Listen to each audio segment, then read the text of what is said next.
Olá! Oi, Bianca! Bem-vinda de novo, um prazer revê-la de novo. Olá, pessoal, tudo bem? Oi, Kaline!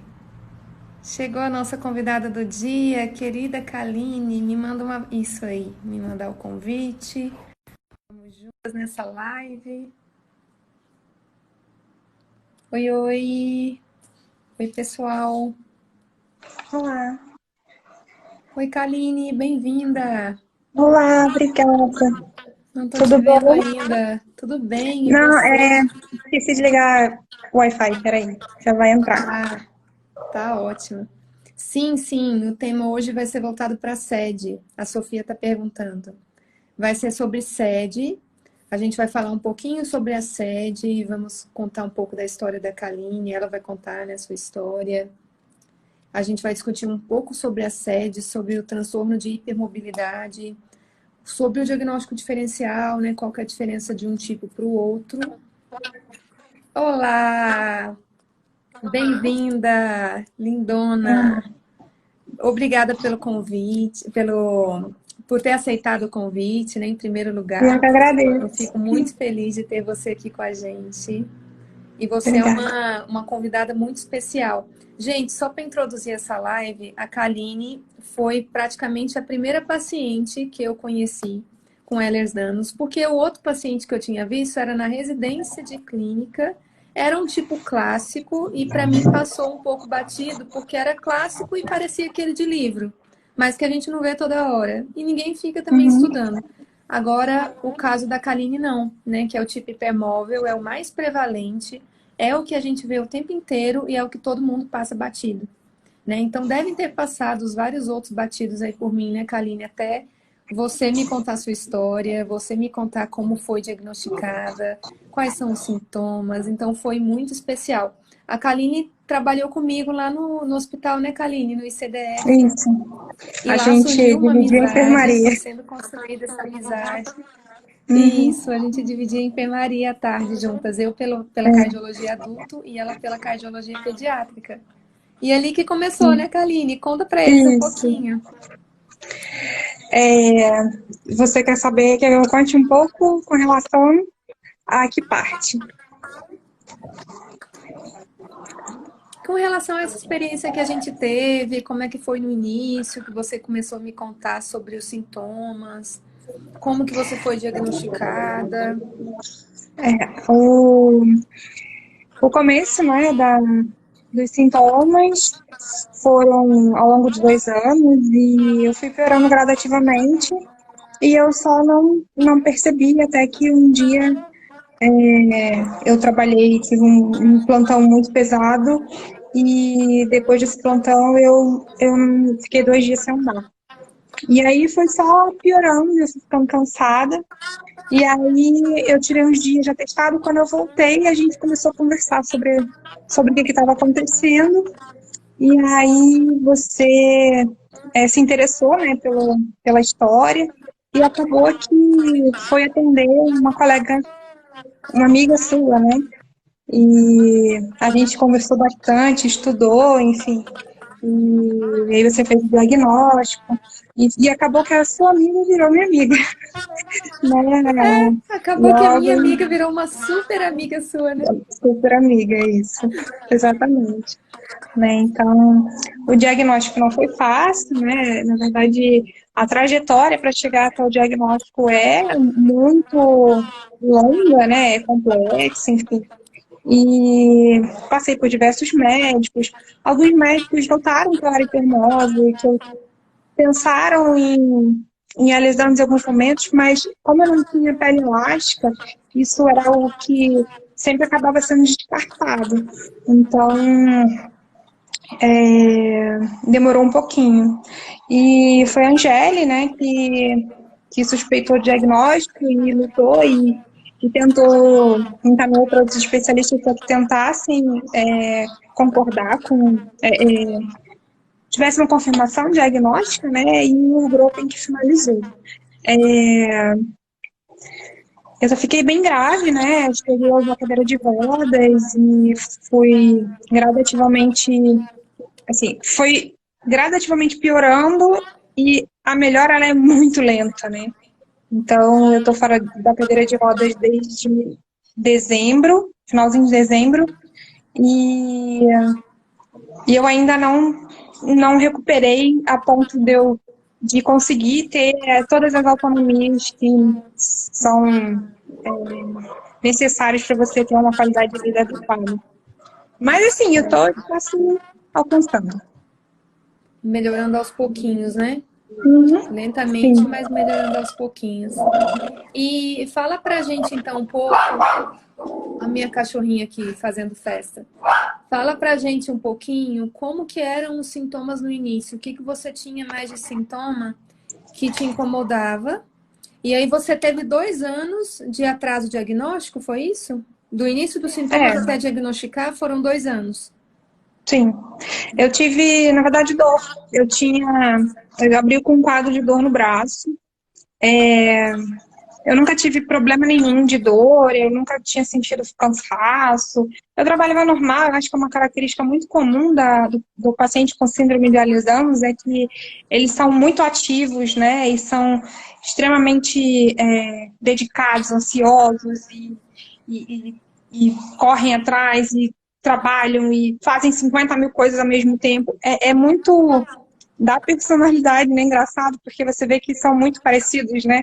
Quando você convive, né? Eles são sempre muito parecidos. E era isso, eu tocava minha vida na correria e trabalhava um monte. E a primeira coisa que eu tive foi dor, que me afastou durante 3 meses. E era uma dor que virou dor crônica, neuropática e etc. E você vai medicando, até que um dia eu comecei a cansar. E eu comecei a cansar exatamente depois, especificamente, né, assim, foi o marco, assim, né, que eu me lembro, né. Pode ser que eu tivesse cansado antes, mas você acaba vivendo a sua vida e acaba não prestando muita atenção. Né? Então eu tinha dor e alteração de sono, eu tinha muito sono, eu dormia em qualquer lugar, assim, tinha uma hipersonia absurda. O doutor Jorge até me disse uma vez que eu tinha narcolepsia e ele até não estava tão errado, né. E depois disso, então fiz essa sobrecarga, né, de estresse, que a Ramonet diz que os sintomas podem começar após um trauma emocional ou físico, né? Então foi um dia bem estressante e depois disso foi que eu não andei, e aquilo para mim foi assustador, né? E aí eu fui cansando, comecei a cansar. Aos pouquinhos eu senti assim, que a minha frequência cardíaca estava acelerando, eu ficava em pé e a frequência aumentava. E eu não sabia o que era isso, né? E hoje eu sei, né? Assim, eu ficava meio tonta. As pessoas achavam, não, é vasovagal, né? Eu sentia uns calores de vez em quando, um frio absurdo. Mas são coisas assim que você não sabe o que é, né? E aí quando você faz o diagnóstico, tudo cai como uma luva, né? Assim, fala, nossa, né? E é exatamente isso, né? Eu tinha síndrome do ataque cardíaco fraco, eu tenho até hoje, né? Então, que é a alteração que você fica em pé, a frequência cardíaca aumenta e com pouca variação da pressão arterial. E isso é um dos problemas que vão evoluir para o meu cansaço, que na verdade é uma fadiga, né? Que também é um dos sintomas preponderantes, né, e mais graves, na verdade, porque a fadiga ela é muito incapacitante, né, então ela é um dos piores sintomas da síndrome de Alexander. E, e a desautonomia, que eu tinha muito, eu não sabia que era desautonomia. Então, assim, hoje eu sei, né, olhando para trás, eu tinha desautonomia. Né, assim, eu tinha um frio absurdo, eu queria usar roupas e mais roupas, e de repente eu tinha um calor absurdo. E, não, tô entrando na menopausa. Tipo, eu não tenho nem 40 anos, eu tô entrando na menopausa. Mas não, são sintomas de desautonomia que a gente realmente não tem nenhum conhecimento. E as pessoas às vezes têm isso e não sabem, né? Não, ninguém sabe, né? A sudorese noturna, extremidade fria, né?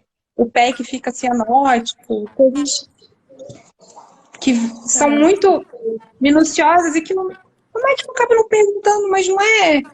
É porque são tão incomuns, digamos assim, Uhum. que ninguém vai pensar, ah, não, você tá com dor de cabeça. Seu pé tá ficando roxo? Quem vai se perguntar isso?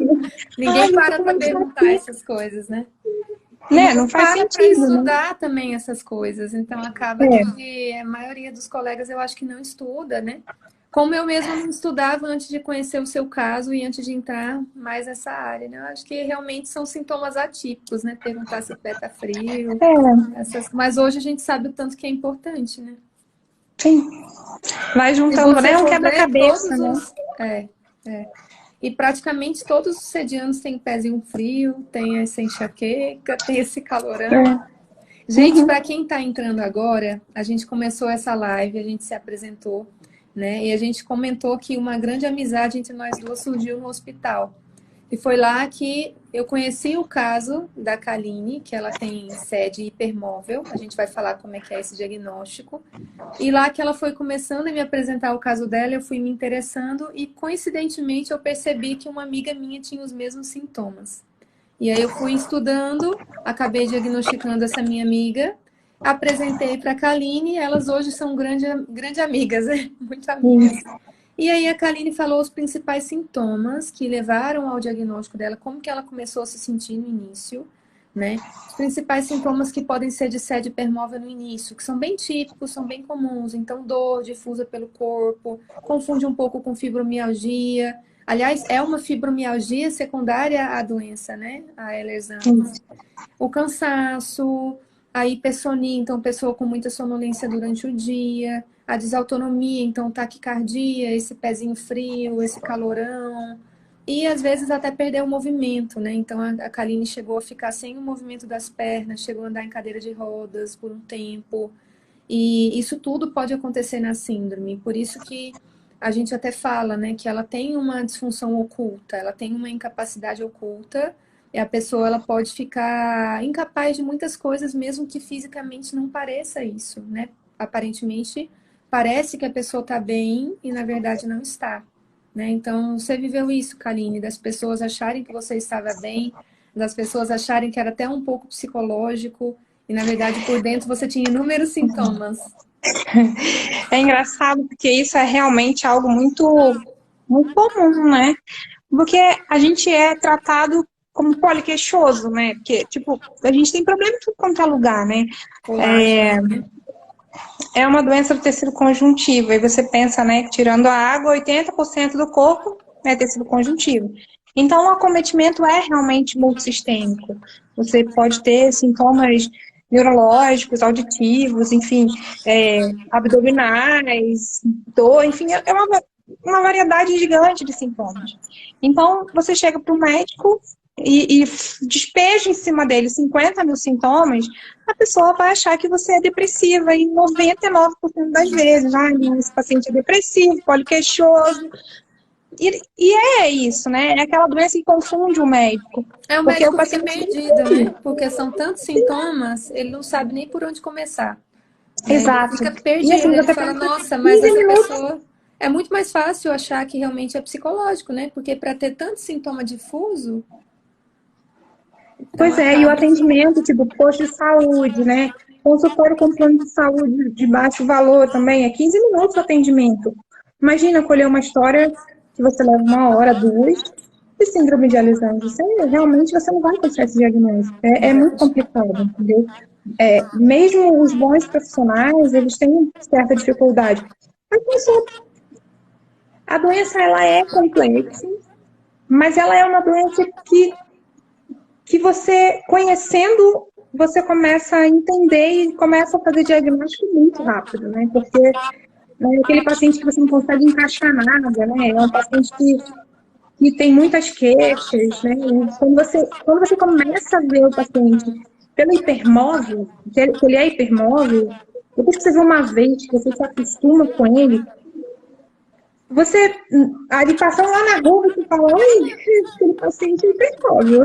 Deixa eu olhar de novo, Pois você sabe que né? quando eu postei aquele vídeo da atividade física, dos exercícios, você acredita, talvez está até aí a pessoa, um seguidor descobriu que eu era hipermóvel vendo o vídeo que eu tinha postado.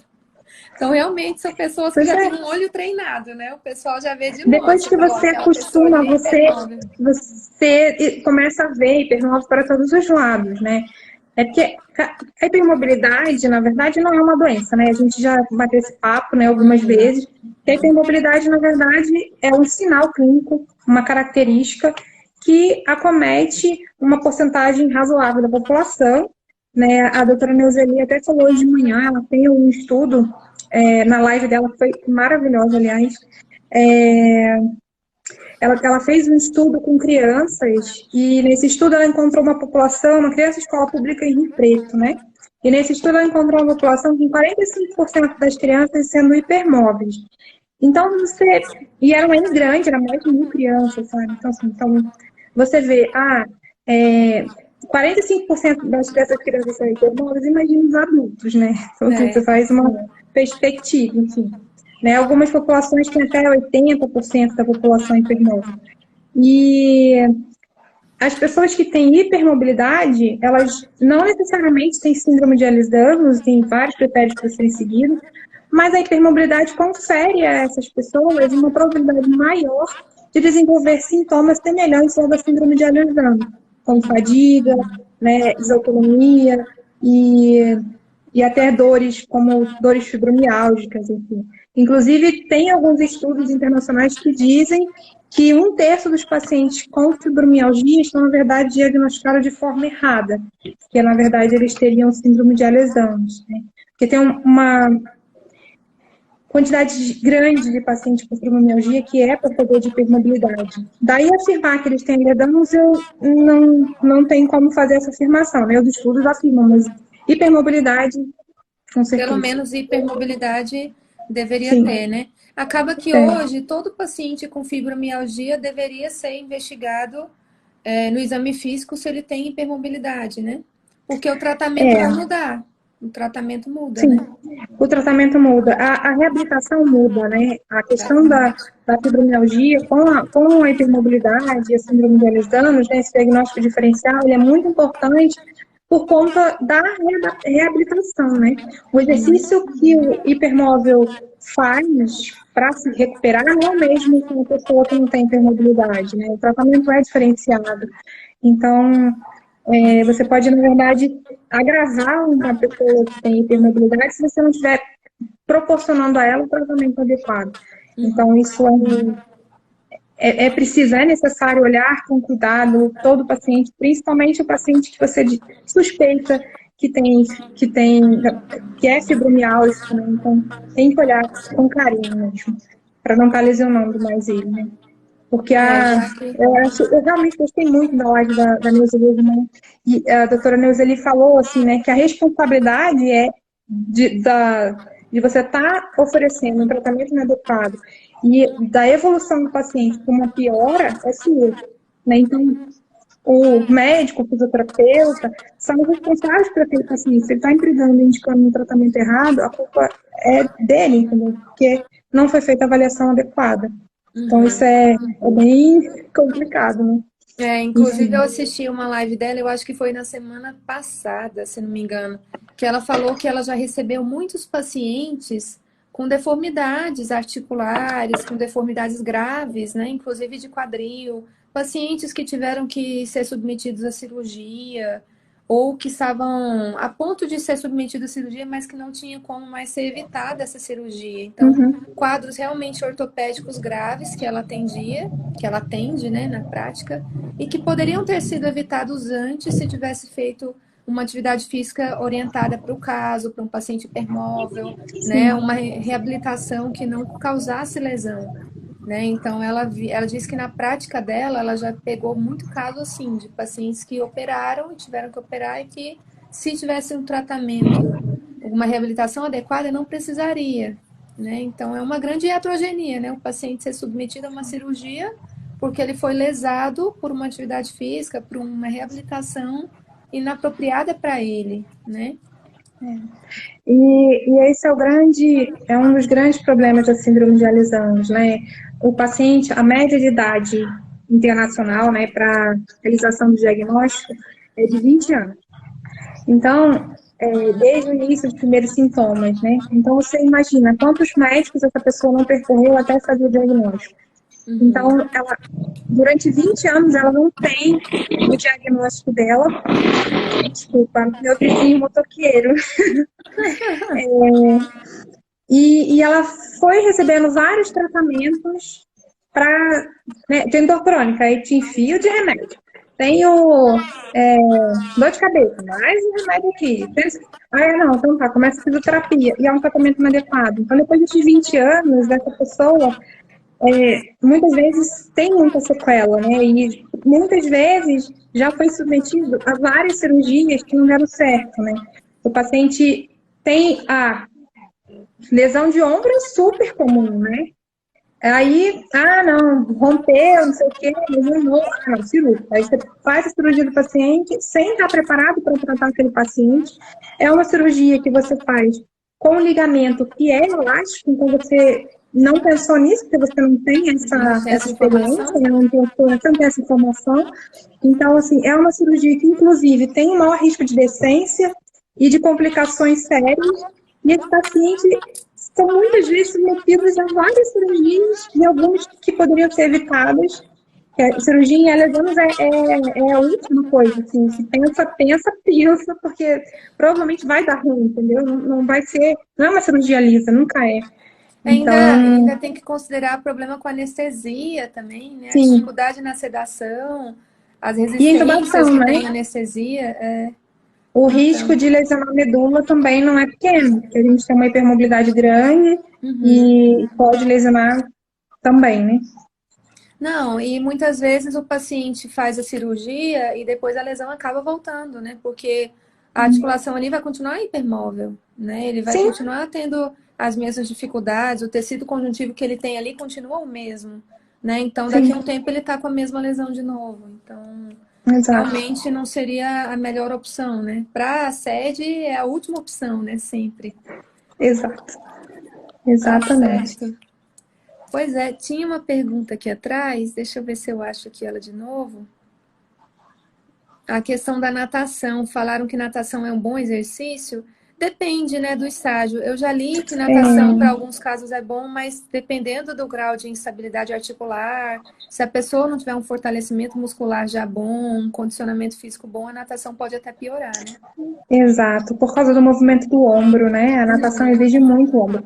É um exercício completo, realmente é um exercício muito bom, mas tem que se garantir que a pessoa já previamente é uma pessoa que tem uma musculatura adequada, que não tem uma frouxidão ligamentar a ponto e uma estabilidade da articulação do ombro grave. Inclusive, doutor Ricardo, que é um geneticista, ele contraindica a natação por conta do risco de luxar o ombro. E, assim, ele sempre fala, gente, se vocês entrarem mar, piscina, sozinhos, vocês não podem, porque se luxa o Pode ombro ter quando você nada, afogamento, né? você pode se afogar. Exatamente, tem que tomar cuidado. Pessoas também que têm um distúrbio de propriocepção muito acentuado, às vezes até para sair da piscina, inclusive hidroterapia, né? Quando a água está muito aquecida, quando sai, tem que tomar cuidado porque tem quedas também, né? Tem relato de quedas. Eu estava Pressão estudando também. sobre isso. Então, o exercício na água, procediando, não é que ele seja ruim, mas o exercício na água tem que ter critério, tem que ter cautela, de preferência tem que estar bem assistido, né? Bem acompanhado Sim. porque tem essa questão da propriocepção também. Então, para a E na natação, a verdade, pessoa tem que estar com a musculatura uma musculatura bem firme já, né? Bem sim. trabalhada, porque o músculo forte vai estabilizar a articulação. Então, aí facilita. Só que a gente sabe que não é a maioria, né? Que chegou nesse ponto ainda. Então, tem muito trabalho para fazer até chegar nesse nível da natação. Isso. E você tocou num ponto muito interessante, né? A propriocepção, né? É uma das coisas que mais chama atenção, né? O paciente com síndrome de Ehlers-Danlos tem uma alteração na propriocepção, assim, gigante, né? Aquela pessoa desastrada que derruba tudo, bate na porta, não consegue, aí vai passar, se chama de sinal da porta, né? Vai passar pela porta e erra, né? Se esbarra em todo lugar, né? Esbarra em todo lugar, fecha de Aparece um osso rosto. pelo corpo, às vezes bateu, nem percebeu que bateu. É bem típico, né? Assim, estabanado, né? Aquela pessoa, né, que não tem coordenação motora adequada, às vezes escapole as coisas da mão com muita facilidade. E o distúrbio proprioceptivo, ele causa outras alterações, não só, né, essa, que acaba sendo até engraçadinho, né, você, nossa, desajeitadinha, mas causa outras alterações importantes, que incluem, inclusive, a distonia, né, que é um distúrbio da propriocepção, por conta de alteração dos receptores, né, proprioceptivos das articulações. E a distonia é um dos sintomas bem complicados, porque isso é uma teoria, na verdade, de que a alteração, a apresentação da distonia seja consequência da alteração de propriocepção. E aí a distonia, ela vem com tremor, às vezes com contratura, e tem vários tipos de manifestações associadas, e o grande problema é que nem todo mundo conhece a distonia, né? Tem muito colega, né, do grupo de síndrome de Ehlers-Danlos que é tratado como tremor essencial, porque é um tremorzinho, né? E o tremor piora, e é engraçado, porque o tremor piora com cansaço, com a fadiga, né? Um dia que você está com desautonomia, ele é sempre mais grave do que num dia que você está bem, um dia que você está tranquilo. Então, não tem essa associação, né? Acabam começando o propanolol, que dá um pouco de melhor, até porque o propanolol é um tratamento para desautonomia, então se você está melhorando o quadro de desautonomia, você acaba que melhora um pouco a distonia também, né? Mas não é o ideal, né? Não é nem de longe o ideal. Não é. Eu tenho muitos colegas às vezes melhora um pouco, não porque está melhorando aquele sintoma, mas porque está melhorando outro sintoma. E como são vários juntos, né? Então acaba que o paciente se sente um pouco melhor. Isso é. E é um diagnóstico complicado, porque artigos a gente tem muito pouco na síndrome de Ehlers-Danlos sobre distonia. Na verdade, os que eu encontrei, a maioria são do Ramonet, que é um maravilhoso médico, ele tem 80 anos, né? E não dá para discutir. Uma pessoa que tem um N de 6 mil pacientes com hipermobilidade e alguém que acabou de chegar, ele não tem uma boa. Ele não é um bom pesquisador em termos de escrita.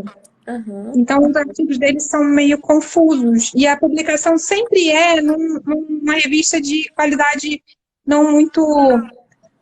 Como é que é as classificações? As estrelinhas lá da gente. Elas são indexadas? Não acho que não, eu não tenho certeza, mas elas não são uma revista de ponta, sabe? Então as pessoas não levam a sério. Mas é a única publicação que a gente encontra.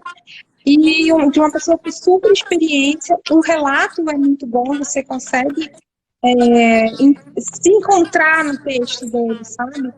Mas para pesquisa, para o médico que confia, que precisa de confiabilidade, não é um documento, uma referência para os médicos que precisam de ter um artigo um pouco mais rebuscado, com mais dados. Mas é muito complicado. Tudo bem, o Ramonet tem um N bom, mas a maioria dos pesquisadores que trabalham com a síndrome de Ehlers-Danlos, principalmente, tem uma dificuldade muito grande de conseguir N para fazer a pesquisa. Primeiro que você tem que padronizar o paciente, né? E vamos combinar. Que é meio difícil, paciente né? de Ehlers-Danlos não é padronizado. São muito atípicos. Muito. Eles têm sintomas parecidos, mas totalmente diferentes. E se ele conseguir um N... Se ele conseguir um N bom, né, um número de pacientes já significativo, deveria ser levado em consideração, né? Apesar mas de que eles não são pacientes que você consegue, né, fazer padronizadinho, né? Não consegue. Então, acabam que os artigos são artigos muito pobres, entre aspas, né? Por conta por conta do N, por conta do local onde foi publicado, onde é aceito. Então, assim, as pessoas tentam fazer publicação, mas é difícil. Então, fica difícil divulgar a doença também e os próprios sintomas dele. E aí a gente acaba que tem uma comunidade médica que não está adaptada a esses sintomas, né? Que não está acostumada a estudar isso e aí acontece, tem até alguém que falou ali atrás, que passou por vários médicos, todos vocês, né, são encaminhados de um médico para outro, e para outro, e para outro. E aí, o que eu percebo cada vez mais é que o médico que ele está acostumado a atender SED, não adianta ele ficar só na especialidade dele, porque o paciente com Não. SED, ele tem o todo. E se você ficar toda hora mandando para um e para outro, e para outro, e para outro, e para outro, você não vai conseguir ter o todo. E você tem que ter essa visão no paciente sediano. Então, não tem jeito. Você É, é da cardio, é da ortopedia, é o que for, mas você tem que conseguir ver o todo. Porque sim, o seu órgão, o órgão da sua especialidade pode estar sendo atrapalhado por uma outra lesão específica, por um outro sistema específico, porque é tudo relacionado, né? Então, essa sim, fragmentação do paciente, que hoje em dia a gente tem uma medicina muito especializada, e isso é ótimo, porque o tratamento das doenças ele está muito mais aprofundado, tem que especializar e tem que saber tratar bem, mas a gente também tem que saber especializar, mas unir o paciente em um só, porque senão a gente fragmenta a pessoa. E você sim. especializar e tratar doenças específicas não pode justificar você fragmentar a pessoa.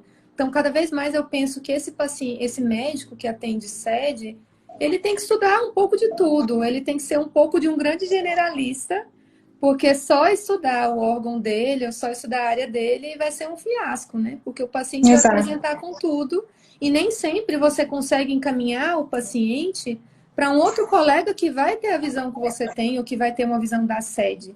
Então, eu posso encaminhar para um outro especialista, mas chegar lá ele não sabe nada de sede, então o que adianta? Aí eu preciso ter uma noção geral, um pouquinho do todo, para poder ajudar para a pessoa não ficar desassistida. Você concorda? Sim, sim.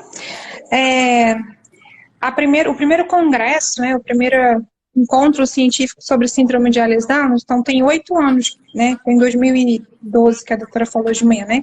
Então, só tem 8 anos. Então, nesses 8 anos, eu acredito que muita coisa já assim, as pessoas começam a entender um pouquinho mais, começam pelo menos a saber assim, o nome, né? Na síndrome de Ehlers-Danlos já vi isso em algum lugar. É, Já li em algum livro, né? já li em algum lugar, mas ainda é muito complicado. E você falou uma coisa muito correta, né? O médico, para fazer o acompanhamento clínico do paciente com síndrome de Ehlers-Danlos, ele tem que ser um médico generalista. Ele tem que ser um bom clínico, né? Ele tem que saber fazer uma anamnese, uma boa anamnese e um exame clínico bem feito. Porque o paciente ele é multissistêmico.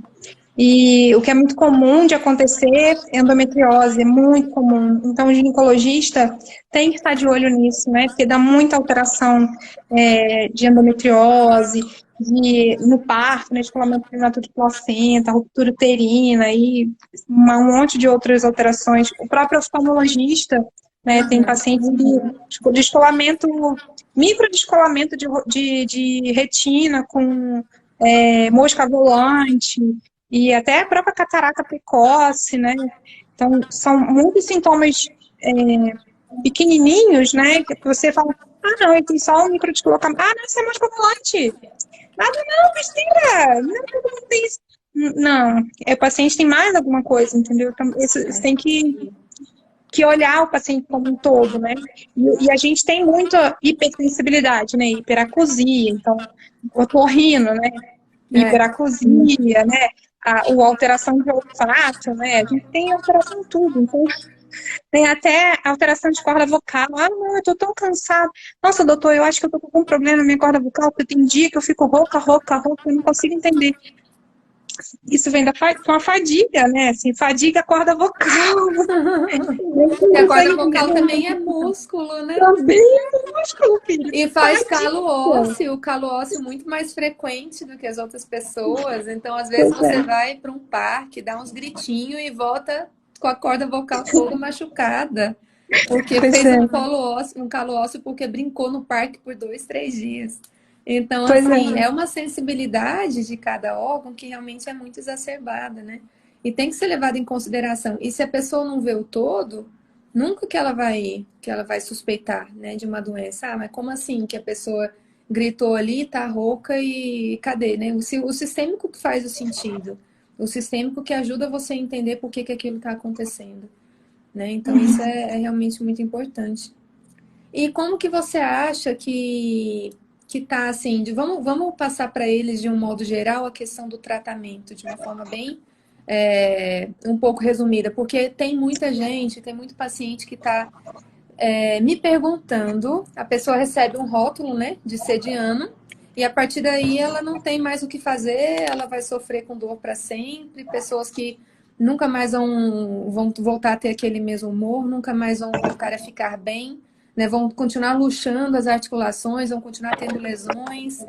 E aí a gente tem que mostrar para essas pessoas que não, que tem um caminho que pode demorar, mas a gente tem um caminho de tratamento, a gente tem a reabilitação, a gente tem medicamentos que ajudam, tem os suplementos vitamínicos, né? Tem muita coisa que ajuda a dar energia, disposição e a recuperar esse paciente.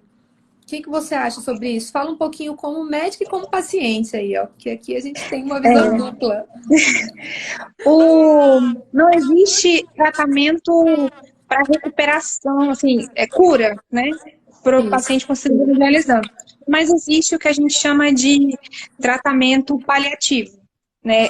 O que a gente faz com o paciente com realizando são paliativos. A gente vai estar orientando a fisioterapia, que para mim, é o mais importante do paciente. Ele precisa de ter uma reabilitação física adequada, é o que tem de mais importante. Ele precisa de um bom fisioterapeuta, de uma pessoa capacitada para trabalhar com o paciente hipermóvel.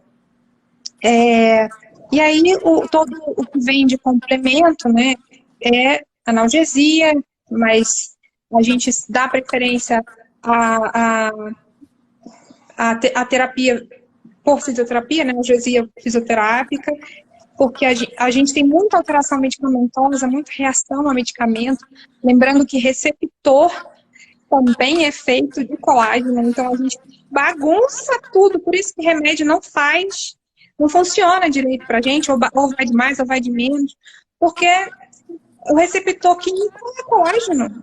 Então, né, Ou às então vezes dá um efeito que nunca foi esperado, às né? vezes é Dá o um efeito efeito contrário. adverso que você vê assim, nossa, mas esse medicamento É o sempre raio do causa aquilo, raio. né? Essa pessoa causou uma coisa oposta.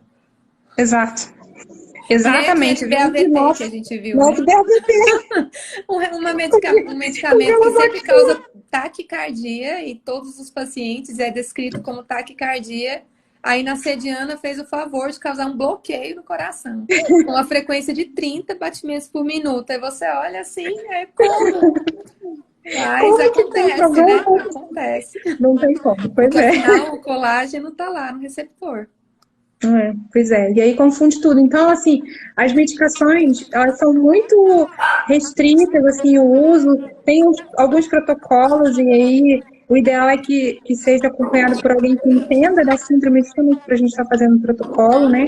Com relação à desautonomia, que a questão da síndrome da taquicardia postural, ou a hipotensão postural, né? A gente orienta, tem orientado para as pessoas que me ligam. Muita água, né? Se não tiver nenhuma contraindicação por insuficiência renal, então a gente orienta água, exercício físico, meia compressiva,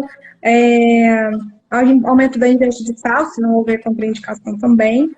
Isso é mais ou menos o que tem para a gente fazer, né? E com relação a algumas posturas que a gente também adota para estar melhorando.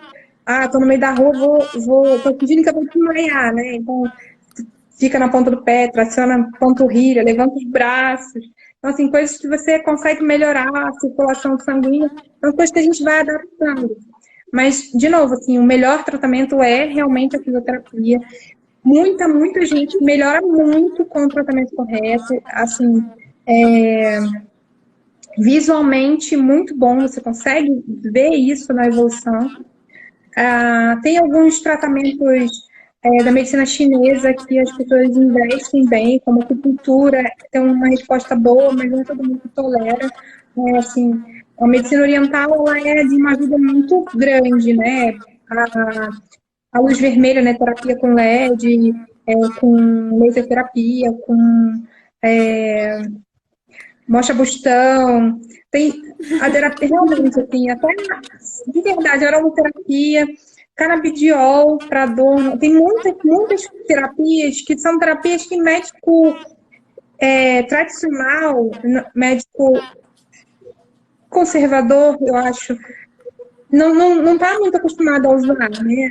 A gente não foi Até porque formado assim, eu não fui não vai ter formada assim, eu não fui publicação, não vai formada ter assim. artigo, né? Né, eu só, né, você prescreve lá antibiótico, analgésico e anti-inflamatório e opioide. É assim que eu trato dor, foi assim que eu fui treinada para tratar dor. Então, é uma mudança de paradigma muito grande quando você tem um paciente com síndrome de Ehlers-Danlos, quando você tem que olhar para ele de um outro jeito, entender que ele não vai ter uma resposta igual a todo mundo, né? Então você tem que mudar também o seu paradigma, né? E tentar uma medicina um pouco alternativa mesmo. E a resposta é boa. Uhum.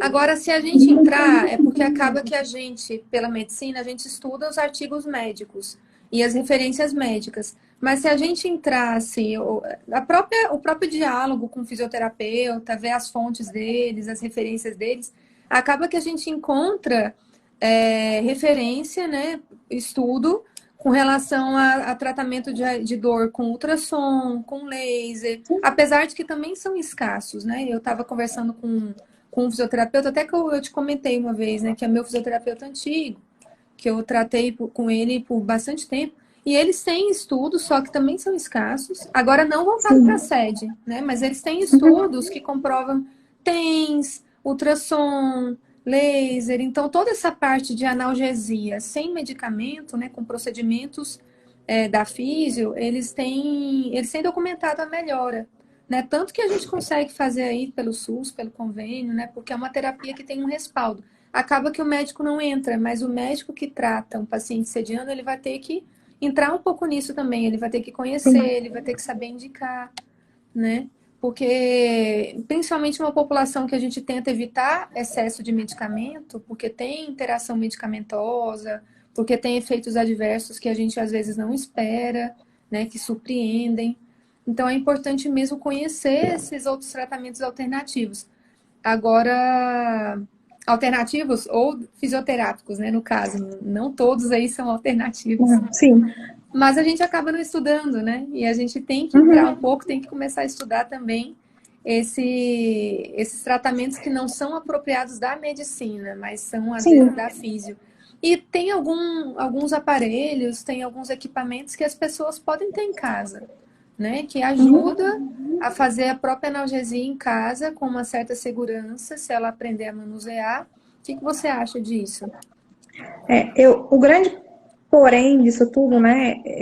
Eu acho que eu aprendi, na verdade, com a sua amiga, minha amiga, de que a gente tem que ser um pouco mais autônomo, né? Assim, aprender a se cuidar um pouco, e aprender a cuidar de si próprio, mas com muita cautela, com muita orientação, porque o grande problema é a gente estar fazendo errado, né? Esse profissional treinado pode estar fazendo errado, imagine a gente mesmo, né? Uhum. Recentemente eu até postei um vídeo brincando, né? Que a gente tinha. O mês, na verdade, esse mês é o mês de conscientização da síndrome de Ehlers-Danlos, então a APED, né, que é a Associação dos Pacientes e Amigos, enfim, ainda não está formada, mas a gente está andando, né, para a formação da Associação da Síndrome de Ehlers-Danlos em Brasília. A gente está fazendo uma campanha e tem tarefinhas, né? Todo dia tem tarefinha. E uma das coisas que eu postei, a gente era gambiarra, né? O que você faz? Que é usar uma laranja, né? Eu botei dentro de uma meia e eu consigo nas costas eu mesmo liberar musculatura que está doendo, entendeu? Isso é isso que você pode fazer, não tem nenhum problema você usar um instrumento seu para te ajudar no dia a dia, né? O grande problema da gente ter aparelhos em casa para se cuidar é a gente fazer errado. Eu acho que o problema grande é esse. E o outro é que a gente descobre parte da população também, né? Porque a gente está pensando na pessoa que pode dar assistência, pode ter, óbvio, né? As pessoas que têm condições de estar comprando, mas tem muita gente que não tem condições de ter acesso ao tratamento que eu tenho, sabe? E isso é muito ruim, porque a espera para o tratamento de saúde é gigante né? O hospital de referência da cidade são 2 anos de espera para o tratamento adequado. É muito Para tempo dar o para a bem, né? pessoa. Uhum, é muito tempo para a pessoa ser atendida e ser cuidado, o tempo de falta de dor, entendeu? Vamos ver como é que vai acontecer com a abertura do Desse centro de novo referência, hospital, né? né? Proposto. Se a gente consegue dar qualidade de atendimento e melhoria, né, para essa população que precisa de cuidado e que, infelizmente, a gente não está oferecendo de forma adequada, né? Mas a gente Agora, se a pessoa tiver condições de comprar um aparelho ou outro e tiver uma alguém para orientação de orientar, como utilizar, seria sim, válido, né? sim, sim, eu Até acho que para o ela ter problema essa todo mundo funciona. autonomia, para ela não ficar tão dependente da equipe de saúde, Sim, principalmente em momentos específicos, assim, férias, por exemplo, né? Então, momentos que férias deve porque ser todo cruel, mundo tem porque direito a imagina férias, se o né? seu grande fisioterapeuta, a pessoa que te acompanha, entra de férias, porque ele vai entrar, né? E a pessoa não pode ficar uma semana, 15 dias ou um mês sem fisioterapia. 20 dias é Então ele tem desesperador. que. Então eu penso que o paciente, de certa forma, ele tem que desenvolver uma autonomia para ele Sim, conseguir se manter em casa. E ele tem que também ter uma supervisão, né, de um profissional. Então uma coisa não exclui a outra. Mas que em não. momentos de ausência do profissional, que ele consiga ir se mantendo e não afundar no buraco. Porque um período de um mês para um paciente sediano pode ser um grande buraco, né? Ele vai ter que O começar problema do do zero. sediano é que uma vez, quanto mais parado, mais parado. Quanto mais dor, mais dor. Quanto mais fadiga, mais fadiga. Porque a gente entra num ciclo, né?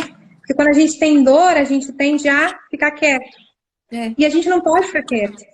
Porque Quanto se a mais gente fica fica quieto, quieto, a gente aumenta a piora. dor. E se a gente tem fadiga, a gente fica quieto.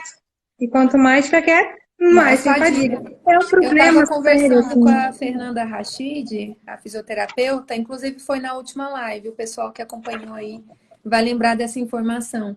Ela falou que para o paciente sediano, para o paciente hipermóvel, de 3 a 7 dias é o suficiente para ele já ter uma queda significativa daquela capacidade funcional que ele estava adquirindo, já perder massa magra, né, já ter visivelmente uma piora da musculatura. Então, o ideal é fazer atividade física todos os dias, né? A gente Então, perde muito rápido. muito rápido, né? E Mas como também ninguém vai recupera fazer muito rápido. fisioterapia todos os dias, vamos supor, a pessoa vai fazer fisio 2 a 3 vezes por semana, e os outros dias vai fazer o quê? Então, a pessoa vai ter que se adaptar, dependendo de como tiver no momento, com analgesia a domicílio, ou com um exercício mais leve a domicílio, ou se conseguir um exercício fora, né? Mas ninguém consegue fazer fisioterapia todos os dias, então tem que ter um balanço para manter uma certa autonomia e conseguir chegar nessa qualidade de vida. Exatamente. A gente precisa ter um pouco mais de autonomia, como você falou. Realizar atividade física não pode ficar parado. A gente tem muita fadiga, né? O cansaço. E é uma coisa assim que você fica olhando. Eu até brinco, né? Eu preciso só de um empurrão, porque eu fico olhando, eu preciso levantar, porque eu quero beber água, eu preciso levantar, eu preciso levantar, eu quero levantar. Mas eu não levanto, porque eu não consigo. E aí você fala, meu Deus, eu preciso de um empurrão, porque a vontade eu tenho, não chego lá. Mas e aí, a gente fica nesse ritmo, né? E isso piora muito, agrava. A gente perde massa muscular muito rápido. Mas quando a gente começa a fazer exercício, a gente recupera a massa também muito Muito rápido. rápido. É uma característica muito interessante da gente, sabe? A musculatura fica com tônus muscular, assim, muito rápido. Pelo menos do paciente hipermóvel, né? Não dá para você falar a mesma coisa do clássico, por exemplo, que tem uma musculatura um pouco mais flácida, né? Mas o paciente hipermóvel recupera melhor. Entendi. Isso é ótimo, isso é maravilhoso e isso estimula, né? A pessoa saber isso estimula, ela pode perceber que tem um caminho ali de melhora. E atividade física, pelo menos a maioria dos estudos que eu vi, atividade física e fisioterapia realmente é um pilar, né, do tratamento, um pilar muito É. Mas o significativo. caminho Então, é sem isso, longo. o caminho é longo. É Tem um que ser caminho muito longo, lento, doloroso, é. tortuoso, Por isso que tem que ter cansativo. perseverança, paciência, calma, né? Porque se a E pessoa o quiser um ganho, às resultado vezes, muito rápido, né? E a gente funciona naquela curva, né? Você vai, aí melhora, aí piora, aí sobe. Aquela bem curva de doente crônico, né? Que vai sobe, desce, né? Sobe e Que desce. é, funciona em crises, né? E quando entra em crise, o que a gente tem que lutar é para não perder o que a gente ganhou, né? Eu acho que esse é o grande problema para todo mundo, né? É quando a gente piora e, e a gente precisa não perder o estímulo e não desistir, porque se desiste, Se volta desiste atrás de novo. depois, fica difícil, né? Começar de novo. Sim, E para fica. evitar as crises, a gente tem que ter aquele controle, tentar controlar cada sintoma, né? Porque cada um deles pode dar uma crise. Então, a desautonomia descompensada, a dor muscular, a A instabilidade insônia, articular, a insônia, o humor a também, a gente sabe síndrome de que ativação transtorno do humor. necessitária, que é um. Ah, verdade. Essa aí é outra live que eu tô É, programando. Inclusive, já me pediram umas 3 vezes e essa daí tá na agenda. Se não me engano, vai ser dia 28 de maio. Eu vou confirmar e divulgo lá para vocês. Mas essa daí vai ser em breve. a Inclusive, se síndrome você de quiser ativação vir falar necessitária. comigo sobre síndrome de ativação massocitária, você já está convidada, porque eu Fala, ainda não pensei na pessoa que vai me acompanhar nessa live. Pode ser você. ai, meu Deus. A síndrome de ativação necessitária, ela é muito complexa, na verdade, porque é um dos sintomas. Eu brinco, né, que a SED, né, como a gente chama, a síndrome de Ehlers-Danlos, ela vem com 3 brindes, né? A fadiga, a desautonomia e a síndrome de ativação mastocitária. Mas, na verdade, a síndrome de ativação mastocitária é a grande vilã dessa grande história, né? Óbvio que outras coisas vão causar desautonomia, a fadiga pode ser causada pela desautonomia, enfim, mas a SAM, ela é a vilã porque ela causa desautonomia e ela causa fadiga, e aí a desautonomia piora a fadiga, e aí você vira num ciclo absurdo, né?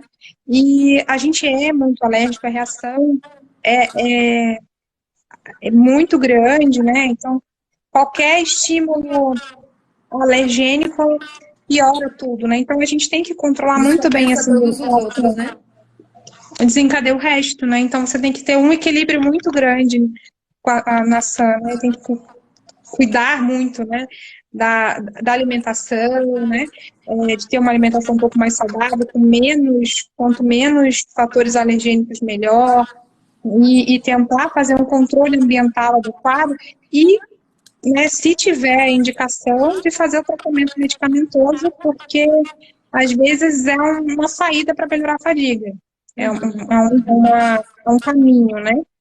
Sim. Aproveitando esse link aí da alimentação, o que que você já leu, já pesquisou sobre o glúten e o leite?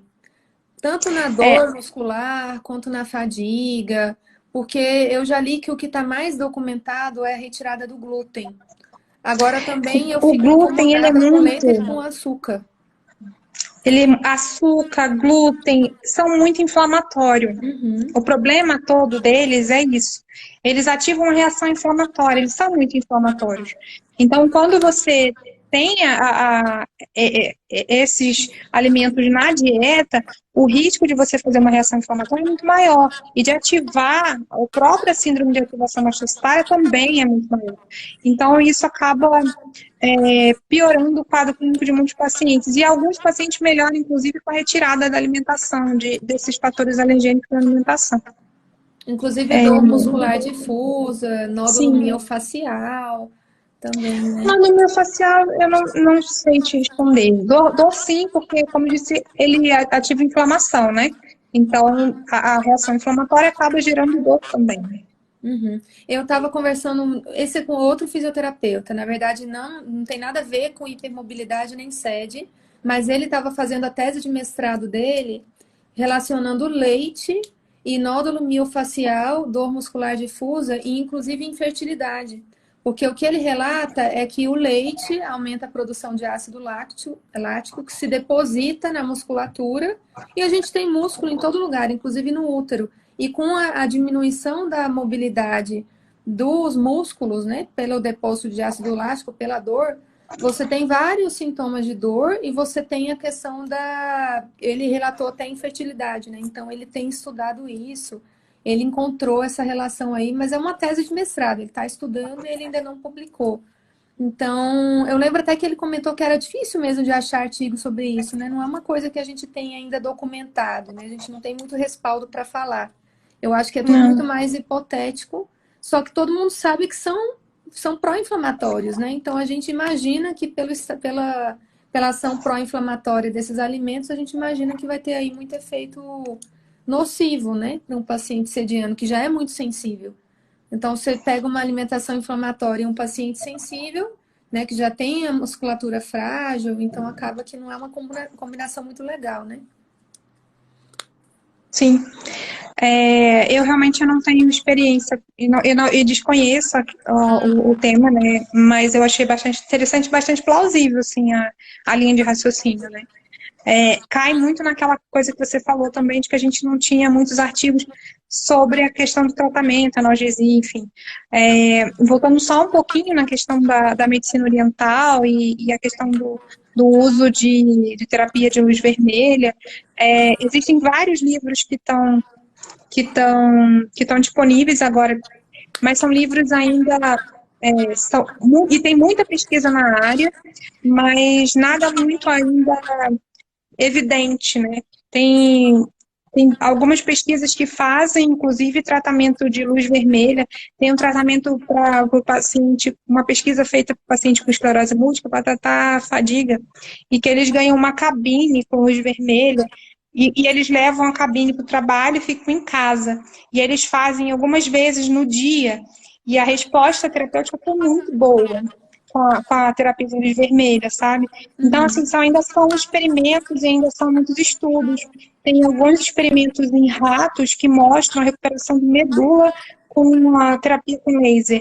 Então, assim, tem muita coisa que eu acho que ainda vai aparecer e surgir para tratamento de clínico até no dia a dia, né? Que vai melhorar muito. Já é usado recentemente para terapia de cicatrização. Tem muito, na verdade, o que acontece é que esses cursos estão muito disponíveis, o dentista tem feito muito para fazer tratamento de afta, até tratamento para... em vez de usar aparelho, eles estão usando o laser para fazer mobilização. Eu não sei direito como funciona, mas... então, assim, o emprego da laser terapia vai aumentar cada vez mais. É um campo bem legal. E a resposta terapêutica para cicatrização, então, é uma coisa incrível, assim, é muito boa. Mas, infelizmente, isso não é acessível para todo mundo e ainda é algo que está começando a engatinhar no Brasil, né? E espero que seja divulgado, porque para a gente que tem problema de cicatrização, o laser era uma indicação boa, assim. O laser seria uma boa, né? Inclusive tem aquele laser na artéria radial, né? Aquele LIB, que ajuda muito a questão da fadiga, né? Exato. Melhora muito. Tem muita gente que faz o tratamento em clínica e a resposta é muito boa. Olha só. Gente, eu tô lendo aqui, tô dando uma olhada aqui, tem um monte de comentário, tem um monte de perguntas. Olha que legal. Agora a nossa live vai cair, né? Tô vendo. A gente ficou conversando. Eu espero que tenha sido proveitoso para vocês. A gente pode marcar depois um outro momento para discutir mais. Algumas perguntas aqui, eu acho que a gente já até comentou, né? Então, não especificamente respondendo uma pergunta específica, mas a gente comentou sobre vários temas que perguntaram por aí. Naturalmente, a gente foi comentando, né, Kaline? Mas a nossa live vai cair já já. Se tiverem ainda perguntas depois disso tudo que a gente conversou, vocês podem mandar lá no Instagram que a gente vai respondendo, né? Ou então, obrigada, Ju, pelo convite. Imagina, muito obrigada a você por ter vindo. Vamos marcar outra depois. É sempre maravilhoso conversar sobre sede com você. A gente tem que marcar um dia lá na clínica depois, né? Sabe que eu vou pro consultório da Josi. A gente tem que marcar no consultório, né? Porque é só lá que a gente consegue. Aí a gente vai marcar um exame e deixa a manhã inteira para conversar e aprender juntas. Pois é. Então Aline tá, sempre me gente. dando várias Obrigada. aulas, né? Pois é, Adoro. não. A gente aprende junto. A gente aprende junto, é sempre muito bom. Mas foi Isso. ótimo, muito obrigada, viu, pela participação, pela sua Eu que agradeço. experiência, por toda a explicação que você fez. E a gente marca mais vezes depois. Foi um prazer estar Tá aqui com bom. vocês. Qualquer dúvida, nós estamos à disposição lá. Tá